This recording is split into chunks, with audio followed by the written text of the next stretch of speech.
Baik, assalamualaikum warahmatullahi wabarakatuh. Izin memperkenalkan diri, nama saya Ranten, PM 19150611036. Baik, dalam video kali ini saya akan menjelaskan tentang agile model, yang mana ini adalah tugas dari percobaan 5 praktikum rekayasa perangkat lunak. Jadi sebelum kita lebih lanjut, kita lihat dulu apa itu pengertian dari agile model software development ini, yaitu kita harus mengenali dulu apa itu agile. Kemudian agile software development adalah metodologi pengembangan software yang didasarkan pada proses pengerjaan yang dilakukan berulang, di mana aturan dan solusi yang disepakati dilakukan dengan kolaborasi antar tiap tim secara terorganisir dan terstruktur. Kemudian, agile development sendiri merupakan model pengembangan perangkat lunak dalam jangka pendek. Kemudian, membutuhkan adaptasi yang cepat dan mengatasi setiap perubahan. Nilai terpenting dari agile development ini adalah kemungkinan baik serta memiliki potensi yang lebih baik dan menangani setiap perubahan. Proses pengembangan agile muncul pada konsep dari Agile Manifesto. Setelah mengenal apa itu Agile, selanjutnya kita masuk ke pembahasan selanjutnya, yaitu tujuan dari Agile sendiri.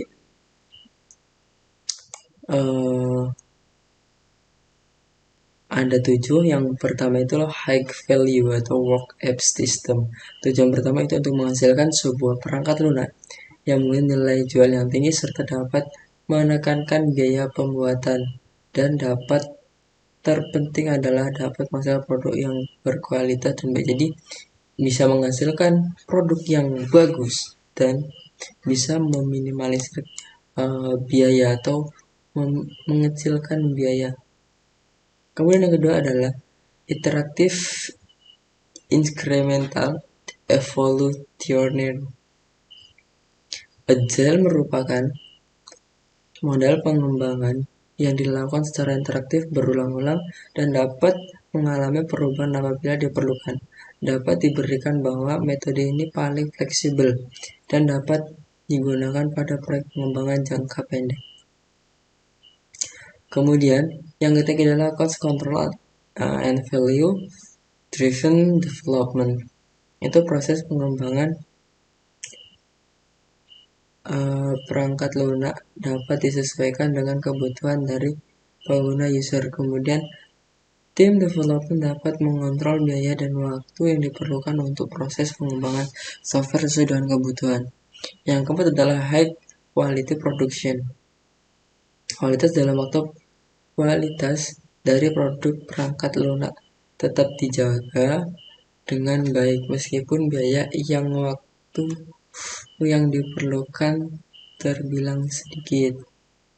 Jadi tetap high dalam kualitas produknya. Kemudian fleksibel dan risk management.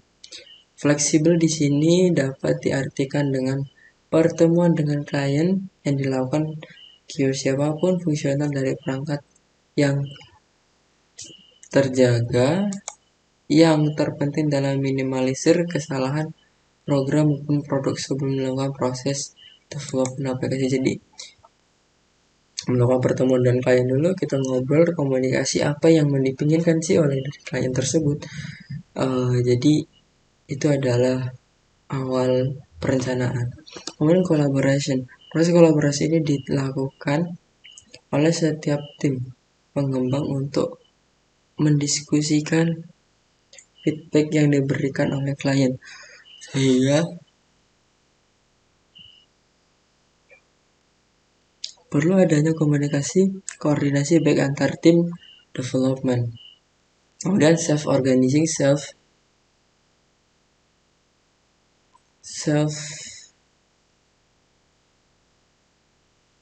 yang diberikan sehingga perlu adanya koordinasi antar tim development. Kemudian yang ketujuh adalah self-organization, self-management terms. Nah, ini tujuan terakhir dari metode Eagle Agile ini adalah mengembang dari akses untuk manajemen sendiri urusan software development. Tugas dari seorang manajer untuk menjadi penghubung antar developer dan klien sehingga dapat mengurangi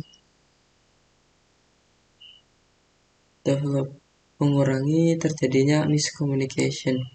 Kemudian jenis-jenis development. Nah, di sini ada 8, yaitu ada Adaptive Software Development (ASD), Agile Modeling, Crystal Dynamic System Development, Extreme Programming, dan lain-lain.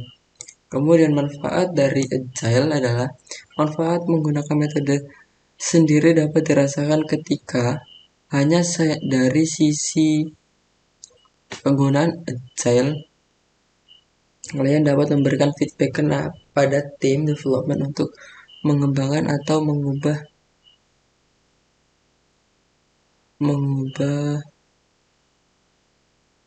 fitur dari aplikasi tersebut sebelum benar-benar dirilis. Kemudian, manajemen dapat mengontrol kerja dari setiap tim yang baik. Dari segi vendor dapat mengurangi pemborosan dan setiap tim dengan lebih baik dan efisien dan pengembangan fitur.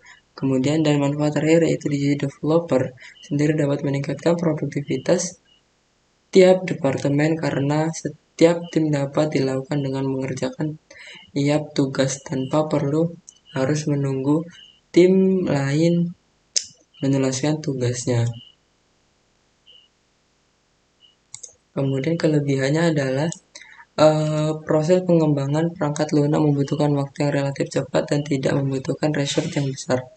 Perubahan dapat ditangani dengan cepat sesuai dengan kebutuhan klien. Klien memberikan feedback kepada tim pengembang dalam proses pembuatan program. Kalau kekurangannya adalah Agile tidak cocok apabila dikerjakan oleh tim yang memiliki komitmen untuk menyelesaikan proyek yang bersama-sama.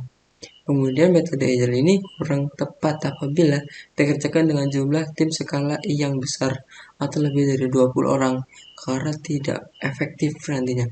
Kemudian tim pengembangan harus selalu bersikap karena perubahan dapat terjadi sewaktu-waktu. Kemudian di sini ada 12 prinsip utama Agile Software Development, yaitu menekankan pada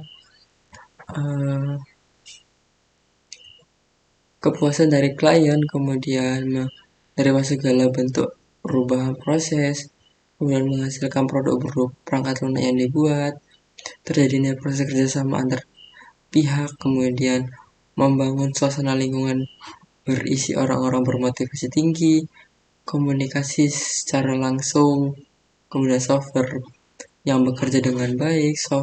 Metode Agile dapat mengembangkan software yang berkelanjutan, kemudian keunggulan dari segi teknis menjadi keutamaan, dan yang nomor 10 ini adalah kesederhanaan di sini sangatlah penting. Segala kebutuhan dari segi arsitektur kebutuhan software sangat tergantung pada manajemen tiap tim pengembang secara berkala. Tiap tim pengembang yang dilakukan evaluasi dan refleksi untuk bekerja lebih efektif dan mengatur pola kerja. Kesimpulannya adalah metode pengembangan perangkat lunak dan solusi yang didasarkan pada proses pengerjaan yang dilakukan berulang di mana aturan dan solusi dapat disepakati dilakukan dengan kolaborasi antar tim secara terorganisasi dan terstruktur. Baik, terima kasih. Wassalamualaikum warahmatullahi wabarakatuh.